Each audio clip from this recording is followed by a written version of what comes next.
faut savoir, il faut que les Français sachent que dans la rue, il y a des bombes qu'on a identifiées, qu'on connaît, qui ont déjà agressé, et puis qui ont subi des peines très légères. Vous savez qu'en France, en dessous de 2 ans de prison, vous n'exécutez pas votre peine. Le principe de précaution inscrit dans la Constitution ne s'applique pas. On les relâche, on ne les contrôle pas, et puis je pense qu'on espère qu'ils ne vont pas recommencer.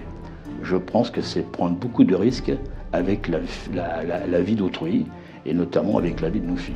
Et moi, en tant que grand-père maintenant, pour moi, c'est insupportable.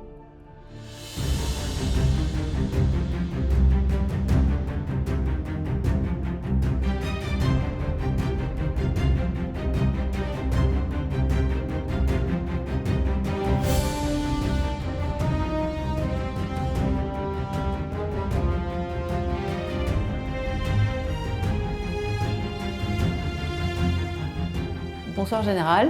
Bonsoir et merci de m'accueillir. Merci à vous d'être venu jusqu'à nous. 15 ans se sont écoulés depuis le meurtre de votre fille Anne-Lorraine dans le RER. Comment se porte votre famille aujourd'hui ?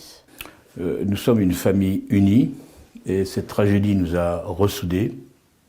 En plus, on a bénéficié à l'époque d'un soutien incroyable d'énormément d'amis et de gens qu'on ne connaissait pas. Et ce soutien perdure. Et donc ça nous a aidés à regarder vers l'avant. Par ailleurs, je pense que la plupart de mes enfants ne vivent pas avec le rétroviseur. Ils ont leurs projets familiaux, leurs projets professionnels. Donc pour répondre à votre question, je pense qu'on ne l'oublie pas. On y pense tous les jours, mais notre famille va bien. Alors de Lola à Vanessa, sans parler des drames moins médiatisés, la question du laxisme judiciaire et de l'ensauvagement revient sur le devant de la scène. C'est votre combat contre ce laxisme judiciaire qui vous a valu d'être épinglé sur le mur des cons dans les locaux du syndicat de la magistrature en compagnie du père d'une autre victime, sans parler des autres. Diriez-vous que depuis cette époque, la situation a changé ? Écoutez, je m'en défie, depuis 2007, de me citer une seule décision des gouvernements successifs qui va dans le sens du combat, notamment contre la récidive sexuelle. La seule décision qui a été prise par Nicolas Sarkozy, c'était la rétention de sûreté, décision que François Hollande s'est dépêché de supprimer lorsqu'il a été élu président. Je constate que Mme Belloubet a rechaussé les bottes de Mme Toubira. Quant au garde des Sceaux actuel, sachant que pour lui l'insécurité n'est qu'un sentiment, je pense qu'il n'y a rien à en attendre. Non, la situation n'a pas, à mon sens, évolué d'un iota depuis l'assassinat d'Anne-Lorraine. Et c'est bien la raison pour laquelle cela me met particulièrement en colère. Alors c'est dans un RER que votre fille a été tuée. Il y a quelques jours, à l'occasion de la journée des violences faites aux femmes, Clément Beaune a dit que l'insécurité des femmes dans les transports en commun ne devait plus être un tabou. Et un sondage récent a montré que 6 femmes sur 10 ne se sentaient pas en sécurité dans ces transports en commun. Et pourtant, c'est un sujet dont les féministes ne se saisissent jamais. Est-ce que cela vous étonne ? Alors d'abord, moi je constate et je note avec satisfaction cette déclaration de ministre des Transports. Il n'est pas dans le déni, ce qui n'est pas le cas de tous les membres du gouvernement. Pour une femme, le droit de circuler en toute sécurité, c'est un droit de l'homme.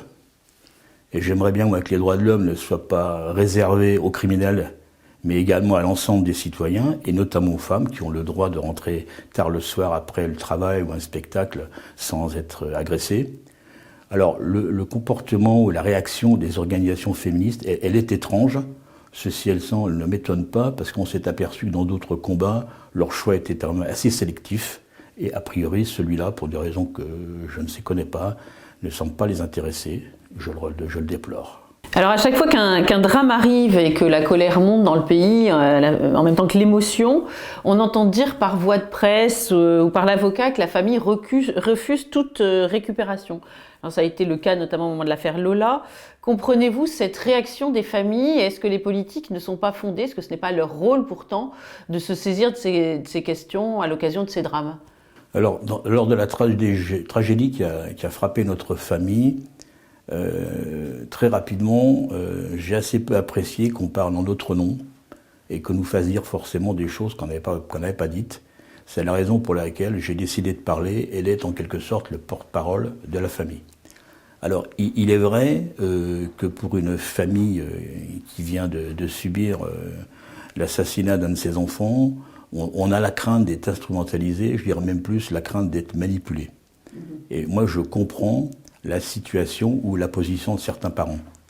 Pour autant, le scénario est toujours le même. On apprend les circonstances, on prend connaissance qu'il s'agit d'un récidiviste. Il y a un peu de compassion, des messages de soutien du personnel politique, une marche blanche, mais surtout, il ne faut pas qu'on parle des circonstances. Et quand c'est terminé, de toute façon, en disant on en parlera plus tard. Et quand on dit plus tard, on n'en parle plus.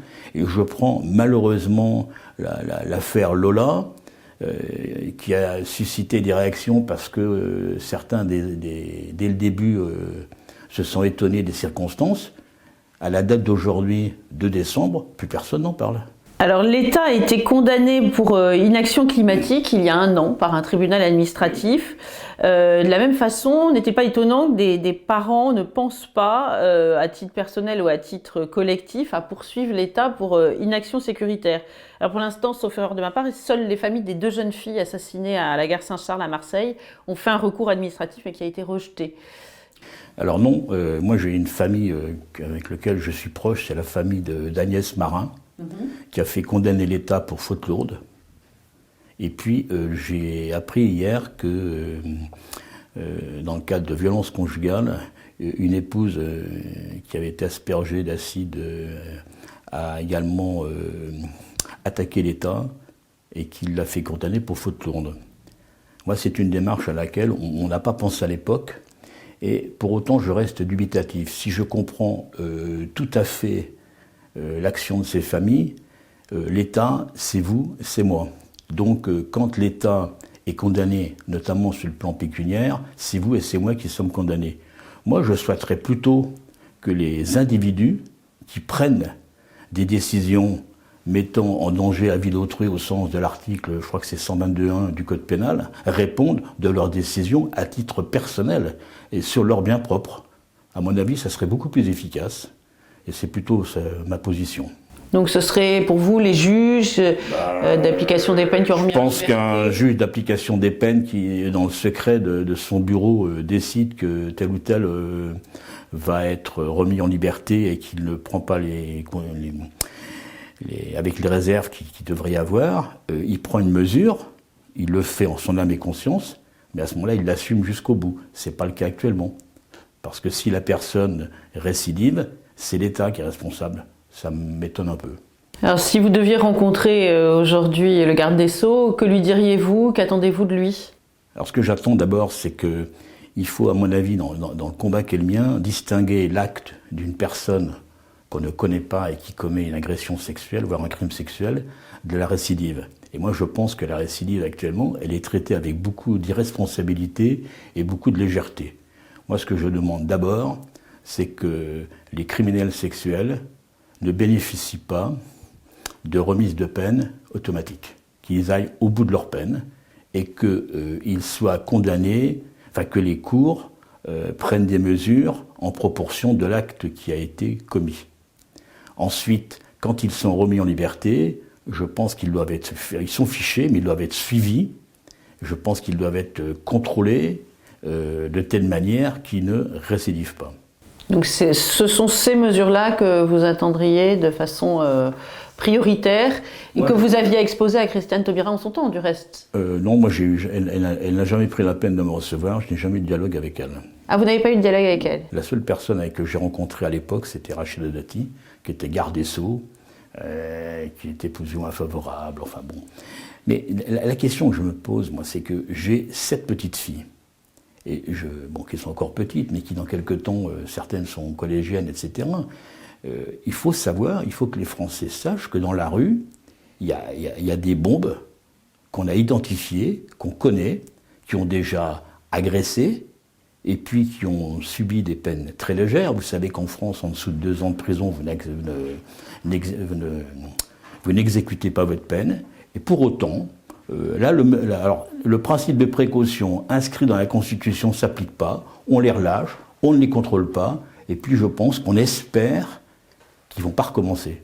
Je pense que c'est prendre beaucoup de risques avec la vie d'autrui, et notamment avec la vie de nos filles.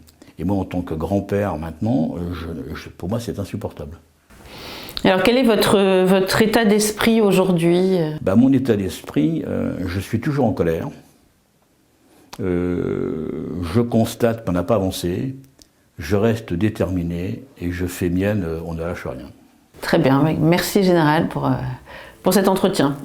Nous sommes bientôt à 100 000 abonnés. N'oubliez pas de vous abonner à notre chaîne YouTube et également de vous abonner sur le site Boulevard Voltaire à notre newsletter. C'est la meilleure façon de nous aider.